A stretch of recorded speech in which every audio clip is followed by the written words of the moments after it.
नमस्कार दोस्तों, आप सभी का YouTube चैनल में स्वागत है। आज के इस वीडियो में हम देखेंगे कि ITR 1 भरे या ITR 2 भरे और उसके लिए क्या डॉक्यूमेंट्स रिक्वायर्ड होंगे। स्टार्ट करते हैं। सिलेक्शन ऑफ IT रिटर्न्स, तो ये डिसाइड हमको करना है कि हमको ITR 1 भरना है या ITR 2 भरना है। तो यहाँ पे देखते हैं, जो सैलरी एम्प्लॉयज़ हैं जिसकी सैलरी आती है और जो इंटरेस्ट पे करते हैं उनको ITR 1 फिल करना है। जिनकी सैलरी इंटरेस्ट भी और उसके अलावा इन्वेस्टमेंट हैं, जैसे कि जिनका डीमेट अकाउंट में म्यूचुअल फंड, शेयर मार्केट में या गोल्ड बॉन्ड्स में इन्वेस्टमेंट है, वो लोग ITR 2 भरेंगे। और जिन लोगों का बिजनेस से इनकम होता है वो ITR 3, और जो लोग स्मॉल बिजनेस करते हैं जिनके नाम पे बिजनेस है वो लोग ITR 4 भरेंगे।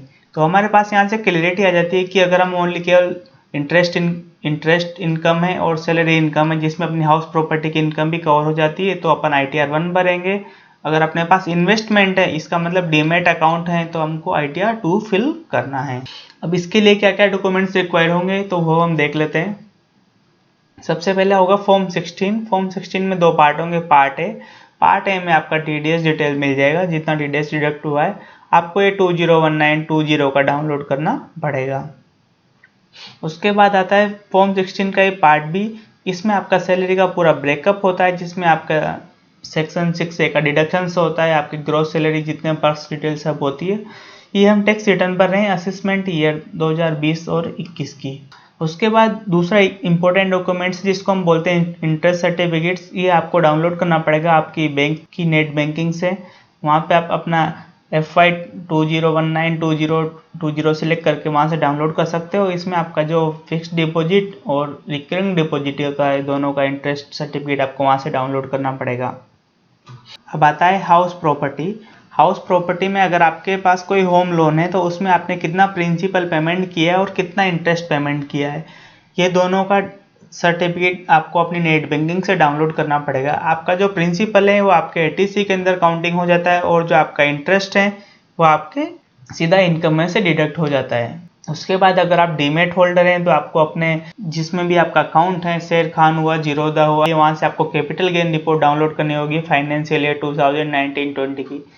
इसमें ध्यान रखिएगा, दोनों ब्रेकअप होना चाहिए। लॉन्ग टर्म ट्रांजेक्शन होना चाहिए और शॉर्ट टर्म ट्रांजेक्शन, दोनों अलग अलग डिटेल्स होनी चाहिए। लॉन्ग टर्म ट्रांजेक्शन पे आपको टैक्स पे करना होगा, अगर आपको फायदा हुआ है तो 10%। शॉर्ट टर्म में हम बात करते हैं तो यहाँ पे आपको अगर प्रॉफिट होता है तो 15% टैक्स पे करना है। अगर प्रॉफिट नहीं होता है तो आपको लॉस को फॉरवर्ड नहीं करना होता है। इसमें केवल लॉन्ग टर्म के लॉस होते हैं, उनको फॉरवर्ड करना होता है। उसके बाद आता है आपके पास कोई अदर सोर्स से इनकम नहीं होती है तो वो भी आपको दिखानी पड़ेगी। इसमें आपका जाता है सेविंग बैंक अकाउंट इंटरेस्ट। जितने भी आपके सेविंग में बैंक अकाउंट्स होते हैं उन सभी का 1 साल का स्टेटमेंट होता है, या जो उसमें इंटरेस्ट सर्टिफिकेट होता है वहाँ पे आपको इंटरेस्ट दिखाया जाता है कि आपको कितना इंटरेस्ट मिला था। तो सभी इंटरेस्ट भी आपको काउंटिंग करके रखना पड़ेगा। अब हालांकि 10,000 रुपये तक के इंटरेस्ट पे आपको छूट मिलेगी, पर आपको दिखाना जरूर पड़ेगा कि कितना इंटरेस्ट आपको मिला है। अगर आपका इंटरेस्ट मोर देन 10,000 है तो आपको अबाव पे टैक्स देना पड़ेगा, और लेस देन 10,000 है तो आपको टैक्स नहीं देना पड़ेगा, पर आपको शो करना होगा। दूसरी बात आता है रेंटल इनकम। देखो, हाउस प्रॉपर्टी की इनकम को छोड़ने के बाद आपके ऊपर कोई भी एसेट है, उनसे अगर रेंट से कोई इनकम आती है तो वह भी आपके अदर सोर्स में काउंटिंग होगी। मशीनरी, आपके नाम पे कोई भी असेट मशीनरी हैं, जैसे भी कोई एग्रीकल्चर्स की मशीनरी जो आप किराए से चलाते हो, उस पे ऊपर भी आपको टैक्स देना होगा। जो जितनी इनकम होगी आपको शो करनी पड़ेगी, और उसके अलावा एनीथिंग एल्स जो भी अदर्स इनकम भी आप यहाँ पे शो कर सकते हैं। ये वो ITR 1 और ITR 2 के रिक्वायर्ड डॉक्यूमेंट्स। इसके बाद देख लेते हैं कि घटता है उसके बाद भी जिनका फॉर्म 16 में जो डोनेशन किया है, मोस्ट ऑफ द लोगों ने इस साल, जैसे चीफ मिनिस्टर रिलीफ फंड में कर देते हैं हम, या कोई PM केयर फंड में किया, या इसके अलावा किसी भी संस्था को अगर आपने डोनेट किया है तो उसकी रिसिप्ट भी आप अपने पास रेडी रखिए।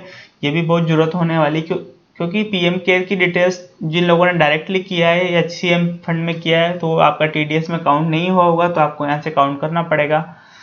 उसके बाद सबसे इम्पोर्टेंट है, आपको ये सब करने के लिए एक यूटिलिटी की जरूरत पड़ेगी जिसका नाम है माइक्रोसॉफ्ट एक्सेल। वो आपके पास होना चाहिए, या फिर आपके पास जावा यूटिलिटी होना चाहिए।